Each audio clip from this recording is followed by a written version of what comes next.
welcome back to another video.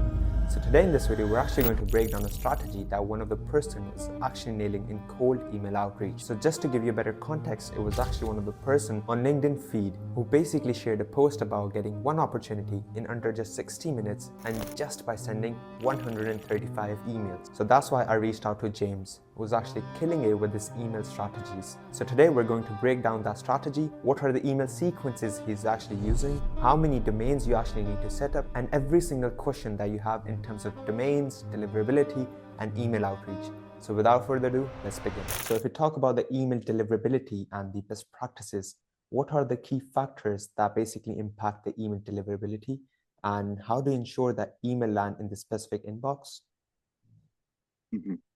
Yeah, so it's a great question, and there's a lot of factors for this. So the first one obviously is your infrastructure. So you want to be buying domains, the right domains. You want to be setting those domains up correctly. So this is getting your SPF, your DMARC, your DKIM sorted, and then you want to be setting up your email inboxes. So right now, Google is probably the best option. We're experimenting with other options like Hypertide. Generally, with some of the recent changes that Microsoft have implemented, Outlook is something that you want to be currently staying away from. The sort of deliverability is a little worse, sending from Outlook inboxes, but Google is a good way to go. Then in terms of, from the lead perspective, you want to be making sure that you're reaching out to verified leads. These companies are still running. It's the correct person, all the data is correct. Also that, then there's your email copy itself, and you want to make sure that it matches the leads that you're speaking to. And that is resonating. The offer is resonating. Even if they don't want to move forward straight away, or they're not interested straight away, they should still find your copy relevant to them. If it's not relevant to them, you're going to get a lot of people putting you in the spam folder, which is going to really hurt your deliverability. So that can be very much an issue there. In terms of volume, is also something to consider in terms of the amount of emails that you're sending from your inboxes. Generally, we won't go more than 10 new contacts per day per address, and no more than 30 total emails per day per address. But lower, honestly, is better. And so if you can afford to go lower and have more inboxes, then you should do that, and it will last longer. Another thing that we've started doing recently is we're buying domains every single month for each of our clients, and we are constantly warming up these new emails. And then we can sort of constantly rotate in the new ones to replace the old ones. And so our emails are not lasting as long because we're rotating them in and out, and that's helping our sort of email health stay fresh, and our deliverability is better as a result. All right, perfect. So you stated that it's more about the G Suite and Google Workspace rather than the Outlook. Mm-hmm. Perfect. At the minute, yeah, that's correct. All right. So in terms of like getting into spam folders or blacklisting, so how do you actually maintain the sender reputation and avoid getting blacklisted? Yeah, so it really it's the points that I've covered already. The main is verifying your leads, and qualifying your leads. So to do this, we use Clay. We use Clayagent specifically to view the website and qualify the leads against specific criteria to make sure that they are definitely our client's target ICP. And then when we know that they're qualified, we can write really good, effective copy. Also using AI personalization as well. And so, when the email that you're sending is relevant and personalized, it's very unlikely that you're going to get put in the spam folder, even if they're not interested at that current moment. And so this is a really important factor. If you just send a very templated email to a broad list of leads, the chances are 90% of them aren't going to find it relevant. You're going to get put in a lot of spam folders, and deliverability is going to suffer as a result. All right. So yeah, I get that. That's completely perfect. So in terms of personalization, you've stated, what do you mean by personalization? Because there can be like memes, we can use memes, we can just type in names, or we can write. I recently saw your LinkedIn post, so could you please elaborate on that as well? Of course, yeah. So, generally the market is very advanced now, and they know certain things mean that you sent the email in bulk. And so using something like, I saw you on LinkedIn, it doesn't cut it anymore. Same thing goes for, the location, like, oh, I saw you're based in location. Like prospects know that this data is really easy to get, or in the LinkedIn one, it's not even anything. You're just it's completely generic, really. And so what we want is something that is relevant to our offer, and is personalized to them. And it should show that we've done our research, and it should give them a reason why. So kind of our goal when we're writing copy, especially when it comes to personalization, in the first line, we should be answering the question of why. Why are we reaching out to them? And so it should be personalized and it should be relevant. So an example of this, this is a nice easy one. So when obviously we do lead generation as a service, and so if we're contacting a company, and they recently hired a new SDR. Well, an SDR does a very similar job to us. Their job is to acquire more leads for the company, and so it's a pretty good sign that they're looking to get more leads. And so we can say in the first line, I saw that you recently hired Dave, at the SDR position, and then it leads on to our offer, right? So it's relevant to our offer, but it's also personalized, shows that we've done our research, and so this is the sort of stuff. If it's not relevant, then prospects will see through it. It's personalization for the sake of it, and oftentimes personalization for the sake of it ends up producing worse results than no personalization at all, because it comes across quite fake and inauthentic. All right, perfect. So yeah, I completely get that what you're on about. So before that, I actually missed one of the points in terms of the emails warm up. I believe that is a massive, massive point that we should always target and we should always take care of that. So in terms of the email warm up, could you please elaborate on that as well? Like how many weeks or what exactly to do? Because in email warm up, you can either automate that or you can do it manually, like sending 3 emails, 5 emails per day through a single domain. Could you please tell on that as well? Yeah, so we warm our emails up for about 3 weeks before we start sending real volume to cold leads.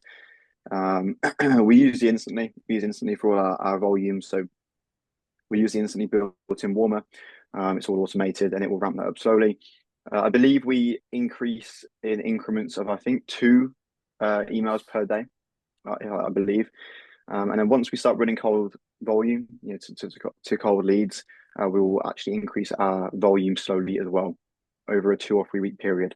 And so, the first week we launch, maybe we're only contacting 3 new leads per day per address. The next week, maybe 5, maybe 6, and the week after, maybe 8, maybe 10. But generally, the volume that we're sending for our email campaigns is all based on reply rates. So, open rate tracking is really poor. It's not reliable. It's just not. It doesn't provide good data at all, and it affects deliverability. And so, reply rate is what we use as our primary metric to measure deliverability. And so, if the reply rates drop, it's a sign that there's an issue with the deliverability, like assuming that we haven't changed the copy as well. And so then, we will pull our volume back down, if that makes sense. So we'll only push the volume up if the reply rates are looking good and we know that the deliverability is there. All right. So in terms of the reply rate and do you consider like positive reply rates, or is that even negative? Is the negative part included in that? And what's the average reply rate that you would consider is actually good in terms of email deliverability? Mhm.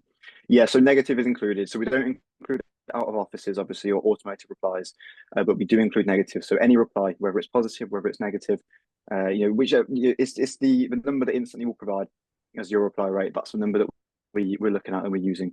Obviously, if someone's replied saying they're not interested, we know that even though they're not interested, we know they still received the email, right? So we know that email was delivered into the right inbox.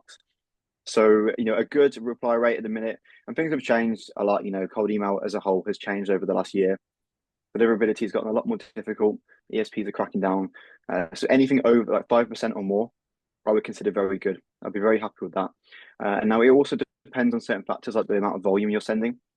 So, if we're sending on a much higher volume campaign, maybe we're okay with 3%. And a 3% reply rate is good enough on that kind of volume. But that's kind of where it's at. If it's sub 3%, then it's getting iffy. If it's sub 2%, then there's almost certainly some sort of issue deliverability wise. All right, perfect. So yep, that point is completely cleared. So before, if we basically proceed back to our conversation, You actually mentioned about the subdomains. Could you please tell on that as well? Like, if you buy one domain, right, how many sub accounts or sub email accounts do we have, should have, and how many emails are we supposed to send per day through each of these sub email? Yeah, so the standard is 3 email addresses per domain. And for each email address, like I said before, we're doing no more than 10 new contacts per day per address, and no more than 30 total emails. But again, this completely depends on the reply rate. If the reply rate is lower than we'd like, then maybe we'll reduce that volume, and that sort of dictates the volume that we're hitting there. Now, there are platforms now, like Hypertide is a good one, and they set their so for reference, you can get domains and emails done for you through them. They use Outlook IPs, and they set those up a little differently. So I can't remember how many exactly email inboxes you get per domain. I want to say it's like 40 something. So they do a ton of emails per domain, but they do very low volume per email account. So maybe they have 40 email addresses per domain, but maybe they're only doing 2 contacts per day per address. And I've seen that work as well. So the main thing is overall it should be reasonably low volume. All right, perfect. Yep, that's completely fine. So if you proceed towards the leads and the where you exactly get the leads from, I know there's a bunch of softwares out there like Apollo, Lemlist, and there's a bunch of softwares. So in your opinion, since Mhm. at the moment you're using Instantly, so what actually made you use Instantly? Because there's a massive market out there. There's been like success.ai and everything. So could you please tell on that as well, like in terms of Lemlist or Instantly, or could you please tell on that? Yeah, so there's only two that I've used, and that's Instantly and Smart Lead. And I can't say unequivocally because I haven't tested out all the options, but for me and from what I've seen, those two are the best. And so I would recommend for your sending to go with one of those two. We use Instantly because it's what we've been using from the start. It's a platform we're most used to, but I would just as happily use Smart Lead as well. Um, yeah, I mean that's basically what it comes down to. We started using it from the start. We've had no issues with it, and I love the platform. I love both platforms, and both of them really well for us. All right, perfect. So in my opinion, I personally use Lemlist to like send emails and get the leads as well. So I believe you also do the lead extraction through Apollo, right? Yeah. So could you please tell on that as well? Like how do you like exactly extract leads and how do you actually verify them? Because the filters on Apollo is not very good as I would personally say. Mhm. Yeah, no, exactly. So, we use Apollo to get the bulk of our leads. And, it's, I mean, generally, when it comes to, Sales Navigator, Zoom Info, Apollo, they all really pull from the same pool of leads. Same with Instantly as well. Obviously, I know you can get leads on there. I would imagine it's probably the same with Lemlist. It's really all the same ones. There's only so many leads that are actually publicly available. And so I don't think it matters too much which one you use. Um, the filters on Apollo, they're not great. It depends on what you're doing. If it's quite an easy one to identify, like maybe you're doing accounting companies, then the filter's probably going to be pretty good. But if you want to go with something more specific, the filters on Apollo aren't going to cut it. And so what we use to do the bulk of our qualification is Clay. Now we use ClayJump and GPT 4.0 Mini, which is very low cost, so I'd highly recommend it to anyone. And we use that to actually have a look and then qualify them against certain criteria to make sure that they are definitely our client's target ICP. All right, perfect. Yep, that's pretty much it. And would you like to add anything in terms of further questions or anything? No, no, no. I think with cold email as a whole, it's a fantastic way of acquiring new clients for B2B companies. At the end of the day, if there's leads available to contact, and if your service or product provides value, then cold email is going to work for you. It's just a question of how long it's going to take to get it to work, find the winning combination, or how effectively is it going to work. But I think it's one of the most underutilized, or rather undervalued. It's very highly utilized, but undervalued. Forms of B2B marketing. And there's a lot of bad press about cold email with the updates from the ESPs, and them sort of cracking down on it. It's getting harder, no doubt, but I still think it's a fantastic option, and something worth looking into for any B2B service company out there. All right, perfect. So that's a wrap. So Hopefully this video, this whole insight was really helpful for me and as well as for my audience as well. So would you like to add anything? Because so could you please tell me your LinkedIn, or I can simply mention that onto my YouTube as well? Yeah, sure. My LinkedIn is just my name, so it's James Barrell. That's spelled Barrell. I can put it in the chat for you here, Moaz, as well. And yeah, it's the best place to check me out. You know, I post regular content there. It's all cold email, cold outreach related, and so it can be super helpful for some people.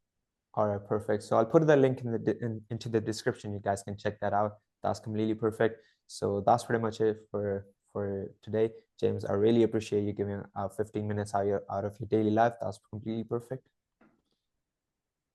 No worries, man. I appreciate you having me. So there you have it. This was the complete and the most valuable information out there on YouTube.